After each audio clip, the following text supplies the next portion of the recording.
Hello there, and in this video we're going to cover the quick sorting algorithm in Java for the UILCS written test.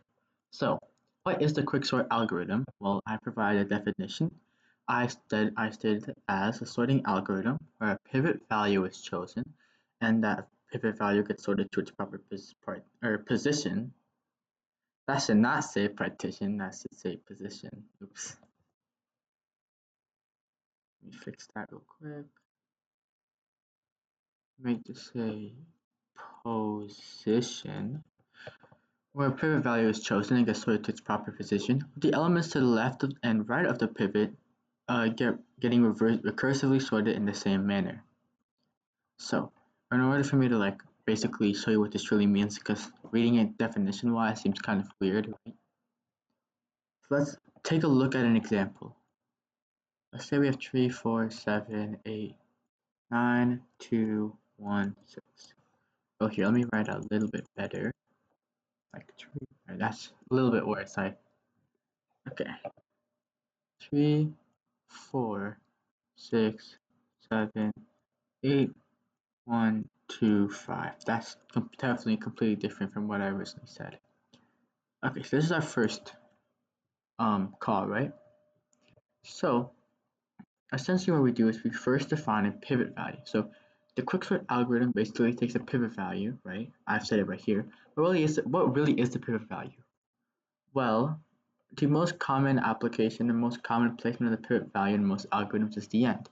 You don't have to do the end. There are some pivot algorithms that use the middle or use the beginning, but for the purpose of this video, I'm going to use the end because if UILCS is going to show you the code for a quicksort algorithm, it's most likely going to be a pivot value being on the end because that's just the common way. So we basically assign a pivot value at the end, right? So the next thing we do is we check a number, right? So we're going to check this number tree. Is 3 less than, or here, so it probably it works like this, right? We're going to create one placement variable I, one placement variable j. So what we do is we check, is j less than 5? If it is, and then we're going to want to increment I by 1. And then we're going to swap j with I. Now in this scenario, because j and I both point to the same location, it's going to stay like that. Alright, let's take this, let's move it over. So I think actually,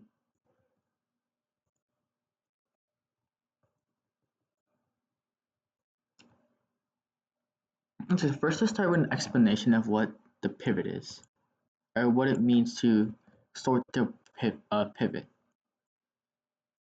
7, 8, 6, 1, 4, and 5. So let's say this is our array, right? Well, the pivot value, we're going to assign to the last value. So your last value of your array is what we call a pivot. And now this doesn't necessarily have to be the case. There are some algorithms that use the middle value as the pivot. And then there are some algorithms that use the starting value as the pivot. Okay. But typically the end value is used as the pivot, so that's what I'm going to use. Then let's have 2 pointer variables, one I and then one j. I'll just shrink this out a little bit. Let's take y'all are a little bit condensed. Zoom in. Can I fit everything on one screen now? Yes, I can. Okay, cool. So we're gonna start j on the first element, and I'll be sequentially one behind that. We're gonna check and see if j is less than the pivot value. If that's true, we want to take I. We're going to move it up. So actually, I'm going to just say I is up here. So we're going to move I up by 1. Well, okay, now we're going to swap what I and j are pointing to. So we're going to swap whatever element I is referencing to whatever element j is referencing to. But as you can see here, I is referencing the same element as j is. So what, we're swapping tree with tree, that's not going to do much change. Next, we're going to move on to 4. Right? No, j is going to move, I does not move. I stays still. We're going to see if 4 is less than our pivot value 5. This is true, so now we're going to increase I by 1. And then we're going to swap yet again, but remember they're both pointing at the same value. So nothing is really going to occur here. Next, we're going to move on to 7. Is 7 less than 5? No, it is not. So we're just going to keep on going. Check 8. Is 8 less than 5? No, it is not. Keep on going. 6. Check 6. Well, 6 is not less than 5. Keep on going to 1. Is 1 less than 5? Yes, it is. So now we're going to implement I. So I want you to notice how I is only really moving when the case is that the value at j, at index j, is less than the pivot. And see, now we actually are going to swap. We're going to swap the variable at, we're going to swap the value at index I with the value at index j. So in other words, we're going to swap 1 with 7, just like this. Okay, so let's keep going. We're going to increment this by 1. Now j points at 4. Is 4 less than the pivot of 5? Well, yes, it is. So we're going to increment I by 1. We're going to swap these values again. And we're going to increment our pivot, or we're going to increment j one more time. Look at 5. Is 5 less than 5? No, it's not. So we're going to kind of leave that section. Now we're going to check, is our index at j equal to our pivot, which it is. So we're going to increment I by 1, and then swap this value with our pivot 5.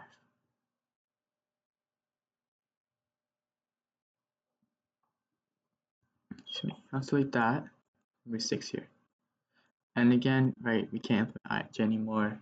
Right, but anyways, so you can see here now how the array is not sorted, but note, if the array was sorted, so we have 1, 3, 4, 4, 5, 6, 7, 8. So you can see how we've actually gotten this our pivot value in the right location. This is what it means to sort where the pivot value is chosen gets sorted, right? This is what we're doing. Now, what does the next step say? It's essentially we're going to repeat this process. We're going to focus on the left and right sides. This is where the divide and conquer aspect of this algorithm comes in. It's recursive, right? So let's do this. If this is our main branch like this, we're going to first call the left side, which is going to be all the values below the pivot. So we're going to look at 3, 4, 1, 4. Again, our right value should be our pivot. So this will be our right value. And then, so we're going to define, or we're going to set our j here and then our I here. I could get rid of the old values, but they don't matter. It's up there. And we're going to do the same process, right? Is 3 less than 4? Yes. So we're going to increment I by 1. And then, right, I and j are in the same position. So if we were to do, we're going to do the swap and nothing will change. We're going to increment j by 1 again. Well, j is not less than I, but the code will really look for this case.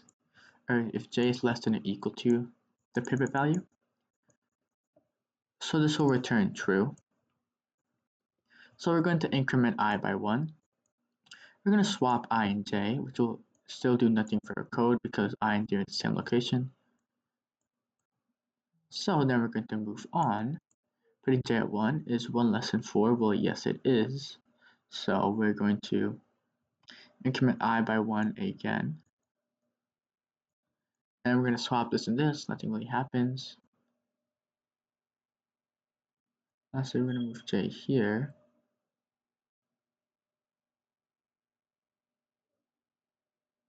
Yeah, no, this is definitely right. We're going to increment j here, and then we're going to check. Okay, so now is j is 4. Are we still lower than our pivot value? Not.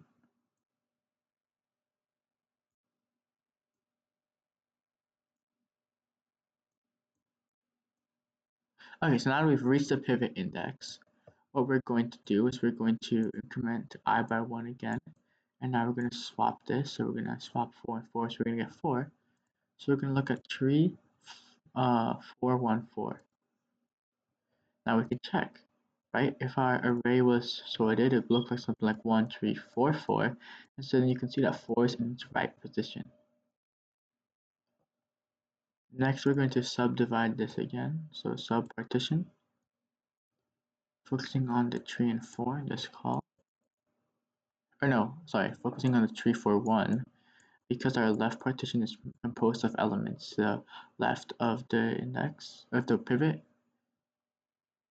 and then so 1 now is going to be our new pivot point. Okay, cool. We're going to have our I here again, remember, and our J here. So is 3 less than 1? No, it's not. Move that over. Is 4 less than 1? No, it's not. Move that over to 1. Well, now we're at the pivot value, so we're going to increment I by 1. I'm going to swap these values around, just like so. Okay, cool. So now what we are going to do is, can we separate this in the left direction any further, right? No, we cannot, right? There are no more elements to the left of our pivot. We will reach base case here. And then so we'll just go over instead of do our right pivot. We're just going to look at 4 with 3 as our pivot. The J value here and I value here. Oh, sorry, my fault. The J value here and the I value there. Again, is 4 less than 3? No, we're going to increment J by 1 is, well, now we're at the pivot value, so we're going to increment I by 1, and then we shall swap.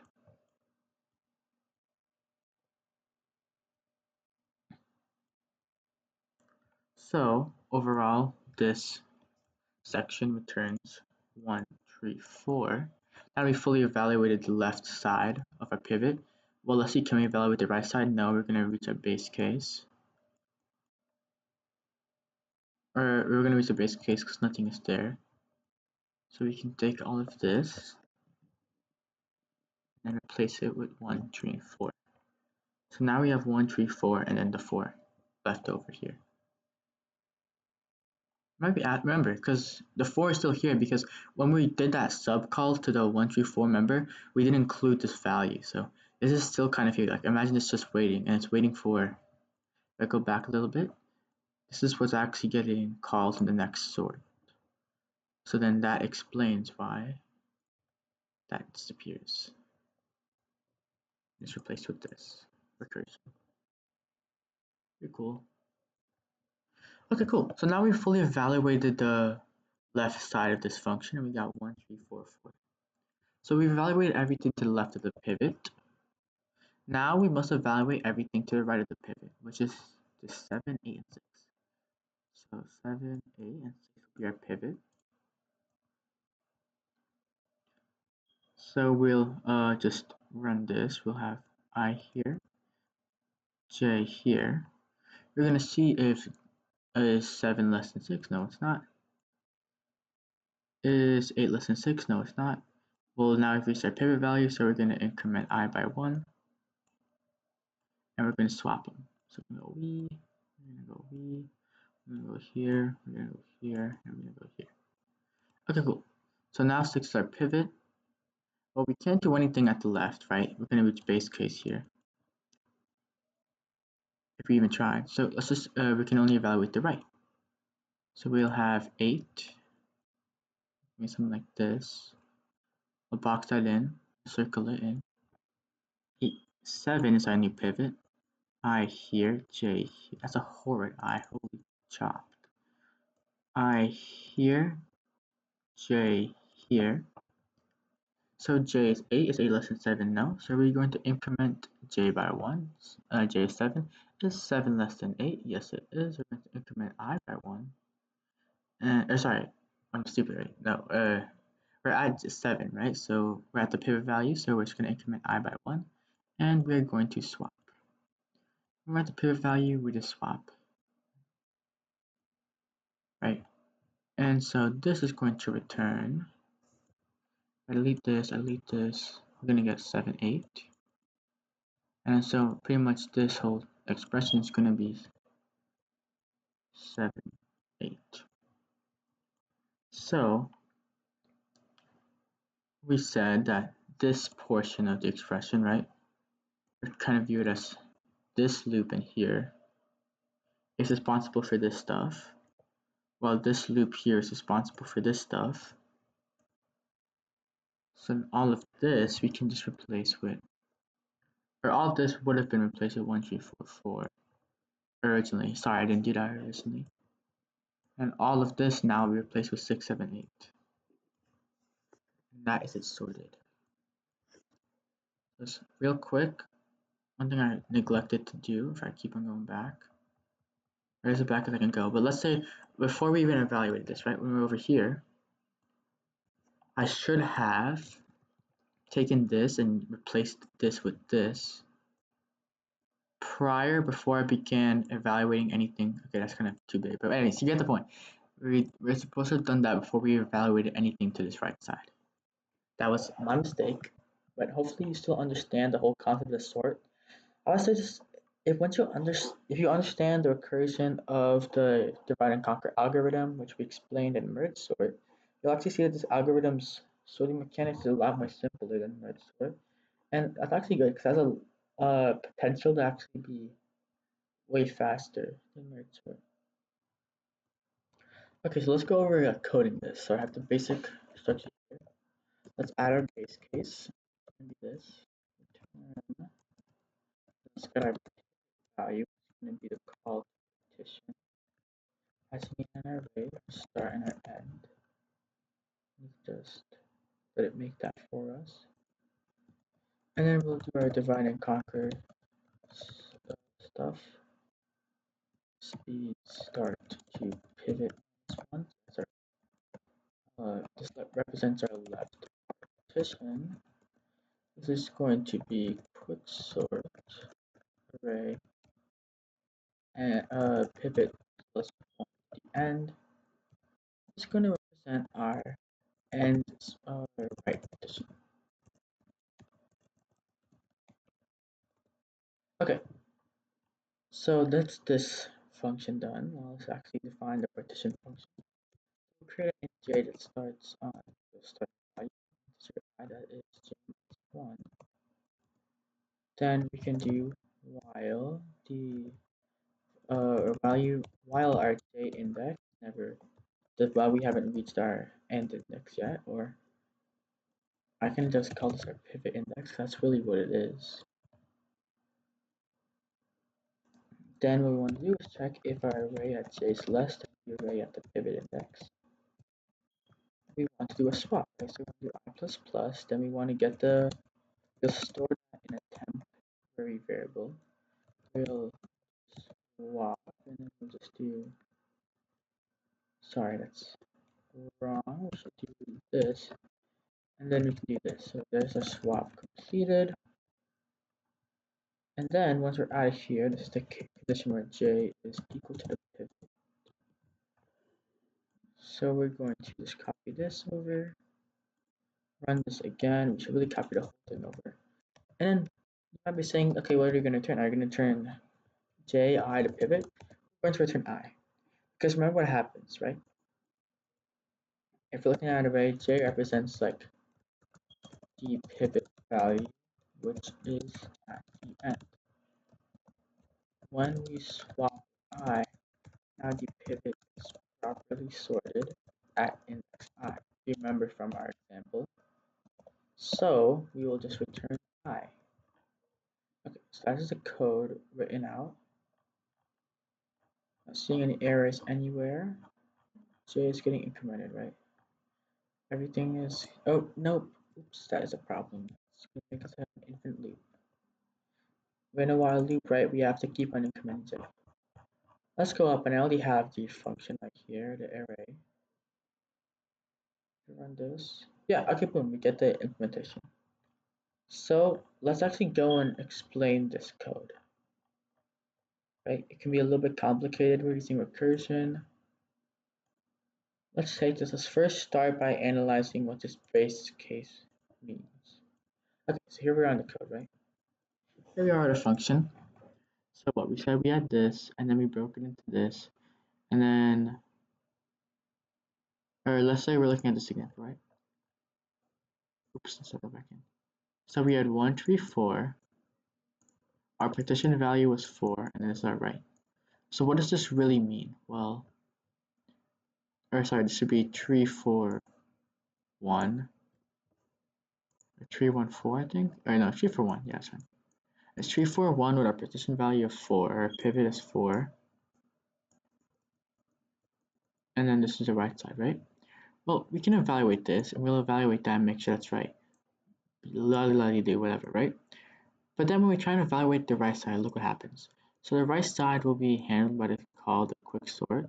That'll be the pivot value plus 1, which is 0, 1, 2, 3, 4, comma the end value, the right value.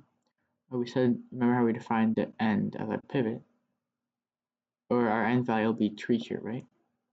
Because 0, 1, 2, 3, that's the last value in our array, or in the subset.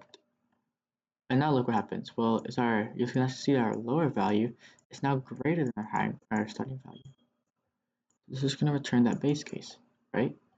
In terms of the simplicity of the diagram, I just basically said, look, well, there's nothing here, so we can't do anything there. But you can also see that kind of represented here, right? If you were to if we were to try and run that, we'd actually see that we actually get this scenario, and we'd run this case here. Okay, but let's say no. Let's say we don't. Let's say we don't have that base case, right? Let's say we do run this.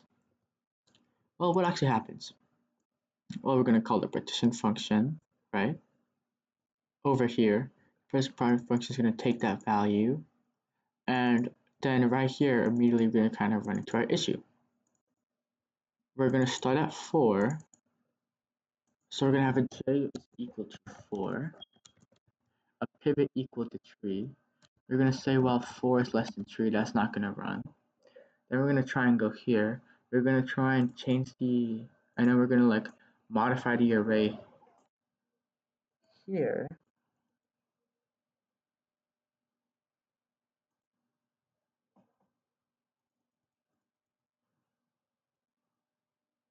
Okay, and if we were to just run this, as you can see, we are hitting that base case. So I say this just inherently, this thing goes to the base case. Okay, so that's that explained. All this is pretty much straightforward.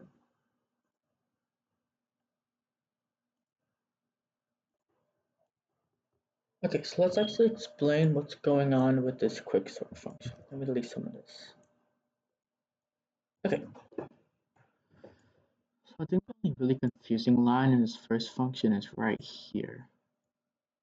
So let me explain what's happening here.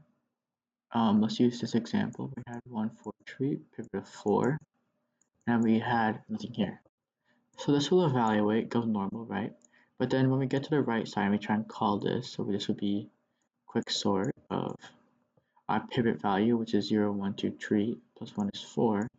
And our end value is 3, right? Because we only have 0, 1, 2, 3 elements in our array. Well, as you can see here, what's actually going to happen when we call this is we're going to get stuck in a recursive infinite loop. So let's walk through that. We're going to call 4 is equal to 3, we're going to set this equal to 4, this equal to 3.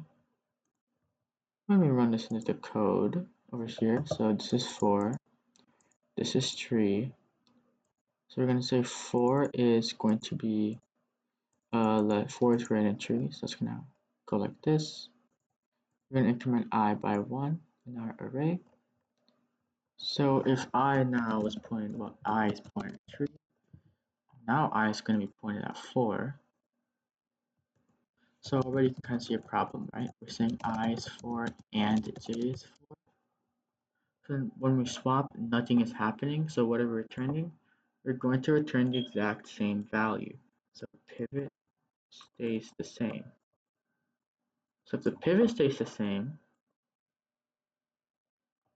well then this isn't going to change, is it? No, it's not. We're going to call the same, or we're going to get R4 as the pivot, which can be that. So we're going to call that again as a pivot. It's going to keep on going. Or sorry. The pivot is going to be the same. And the pivot keeps on staying the same, right? If we keep on doing this and we keep on getting 4 as a pivot, then we're not really going to do anything. In fact, we're going to go into negatives, right? We're going to have 4 minus 1, 4 plus 1 end, and what end is 3. So we're going to go even more deep in. We're going to keep on, fuck. Can't explain it that well. So the reason why it doesn't work is because it'll give us the pivot as the same, so the pivot will stay the same, and so we'll have an infinite loop. So that's that explained. Now let's explain this partition function. Let me shrink this. Let's copy this. Let's paste this. Copy, paste. Okay, let's actually go through this real quick. So this, you should probably understand this when I was doing comments. Originally, ignore the comments. Right, this makes sense. This is understandable. Right, if this doesn't make sense while starting at starts at 0 or something, that is coming from the idea that we talked about in merge sort, that the array represents the full array of numbers, and all we're doing as we divide and conquer is looking at subsections of the array. There's like this range, this range, this range of indexes. This is explained in the code. And one correction, I think I mistakenly said this would have been our say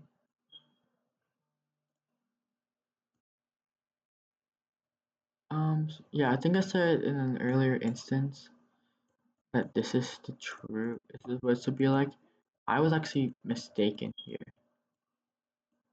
This should not actually happen, right? We don't want this to run if our array is equal to our pivot value, because what that will end up doing is she'll shift our I and j, and it could make us have like, for instance, it'll make us have like one more value on the right side of the pivot, so that will increase by 1. And that can just cause problems later on that we don't really want. Right, but so otherwise I think it's pretty understandable. And we also explained this in our diagram too, right? We just increment I by 1 and then we just run the final spot. So I think overall the overall algorithm is not that bad of an algorithm. I think it's pretty straightforward. It's a lot more easy to understand than merge sort, for instance. But speaking of merge sort, I guess let's talk about our time slash space complexity. So the time complexity is going to have a best of O and log n. Same idea as merge sort. It's because we're calling partition n times and then log n for the recursion. Average time of O and log n. However, this can actually have a worse time of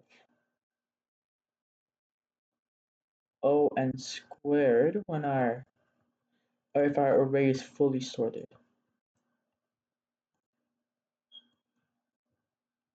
Right, because think about it, right? Looking at this, right? If our array is fully sorted, which means the greatest value is always at the end, then this will forever be true.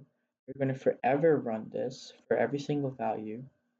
And the whole reason why we can just kind of sum up and say that this whole thing is ON is because this doesn't really get called every time. But if we have that sorted value, if we have it at the very end, this will be called every time. And so it's not really much different than O squared. Right? Because in the grand scheme of things, you're going to call it for n, then n minus 1, then n minus 2 elements, and n minus 3, so on and so forth, right? And this is going to get called n times, n minus 1 times, n minus 2 times, right? You can kind of see O squared right there.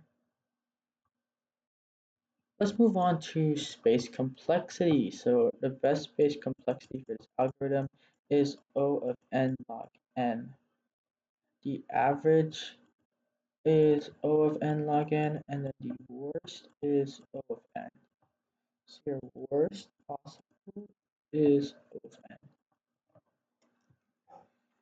So you can actually see that this algorithm has a lot better space complexity than a merge sort, but it has a worst case than merge sort. So that is just something to factor in and consider. Okay, but that was the quick sort algorithm in Java. Hope you enjoyed this video. Hope you learned something new, and yeah, thank you for watching.